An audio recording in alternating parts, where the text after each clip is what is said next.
जैसे कि आप सब जानते हैं कि हमारा आज 1 फरवरी है और 1 फरवरी को हमारा बजट रहता है। तो हम आपको आसान भाषा में समझाते हैं कि हमारे बजट में क्या-क्या निर्मला सीतारमण ने कहा।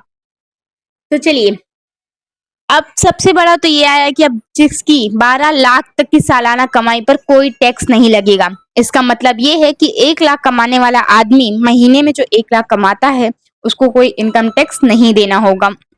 वित्त मंत्री ने ये भी कहा कि इनकम टैक्स पर एक नया कानून बनेगा। इसके लिए अगले सप्ताह संसद में एक अलग से इनकम टैक्स बिल आएगा। इस बजट में किसानों के लिए भी एक महत्वपूर्ण सूचना है। किसानों को अब लोन लेने में आसानी, उन्हें क्रेडिट कार्ड पे 5 लाख तक का लोन मिल सकता है। साथ ही बिहार में एक बोर्ड ने ऐलान किया है कि अगले साल 10,000 मेडिकल सीटें जुड़ेंगी। निर्मला सीतारमण क्रीम रंग की साड़ी पहने नजर आई और ये एनडीए सरकार का पहला बजट था। कार्यकाल में निर्मला सीतारमण अब तक 5 पूर्ण और 2 अंतरिम बजट पेश कर चुकी हैं। इस तरह से लेके गरीब, किसान, सैलराइड पर्सन सबको थोड़ी-थोड़ी राहत दी गई है। अब आपको बताते हैं कि क्या चीज महंगी होगी और क्या चीज सस्ती होगी। जी हाँ, बोला गया है टीवी, स्मार्टफोन्स, गाड़ियां, इन सब चीजों पे थोड़ा टैक्स की राहत दी गई है। उन्होंने कई चीजों पे टैक्स की कीमत घटाने की ऐलान किया है और कुछ चीजों पे टैक्स बढ़ गया है और वो महंगी हो जाएंगी।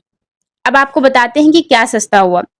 कोबाल्ट, लिथियम आयन बैटरी के कचरे और जिंक पर आयात शुल्क हटाया गया है। जी हाँ, 36 जीवन रक्षक दवाइयों को आयात शुल्क हटाया गया, जैसे कैंसर, दुर्लभ बीमारियों के इलाज में इस्तेमाल होने वाली दवाइयां सस्ती होंगी। जीवन रक्षक दवाइयों पर आयात शुल्क 5% कम। ईवी बैटरियां सस्ती होंगी, मतलब इलेक्ट्रॉनिक कार, इलेक्ट्रॉनिक गाड़ियां सस्ती होंगी। जूते, belt, purse, leather jacket, smartphone, LED TV, ये सब चीजों पे टैक्स की थोड़ी कमी की गई है और इस पे छूट दिया गया है।